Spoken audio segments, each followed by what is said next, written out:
బలమైనటువంటి అభ్యర్థి చంద్రబాబు నాయుడు గారి కుమారుడు నారా లోకేష్ గారి మీద గెలవటం అంటే ఆషామాషి కాదు.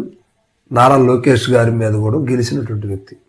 అలాంటి వ్యక్తికి జగన్మోహన్ రెడ్డి గారి టికెట్ లేదని చెప్పడం, టికెట్ ఇవ్వకపోవడం అనేది కొంత వైఎస్ఆర్సీపీ పార్టీలో ఉన్నటువంటి లోపమే అని చెప్పుకోవచ్చు. ఎందుకంటే మంగళగిరి అనే కాదు, రాష్ట్ర వ్యాప్తంగా కూడా వైఎస్ఆర్సీపీ చాలా మిస్టేక్లు చేసింది లాస్ట్ టైం 2024 ఎన్నికలకు సంబంధించి.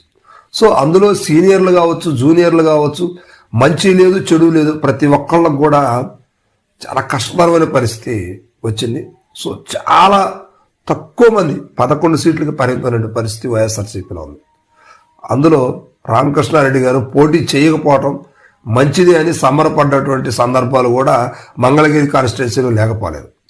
సో ఇప్పుడు రామకృష్ణారెడ్డి గారు మరలా రీఛార్జ్ అవుతున్నారా, పార్టీలో యాక్టివ్ అవుతారా, లేదా గుడ్ బైకి రాజకీయాలకు గుడ్ బై చెప్తున్నారా అంటే ఆయన అనుచర వర్గం మొత్తం కూడా రాజకీయాలకు గుడ్ బై చెప్పే దిశగా అడుగులు వేస్తున్నట్టుగా కూడా సమాచారం ఉందని చెప్పేసి అనుచర వర్గం మొత్తం మాట్లాడుతూ ఉన్నారు. మరి జగన్మోహన్ రెడ్డి గారు ఈయన మీద ఎలాంటి నిర్ణయం తీసుకొని పార్టీలో కీలక బాధ్యతలు ఇస్తారా, లేకపోతే అవసరం లేదు మీ సేవలు అంటారా అనేది ఇప్పుడు మంగళగిరి కాన్స్టిట్యున్సీ మొత్తం కూడా ఎదురు చూస్తున్న పరిస్థితి ఉంది.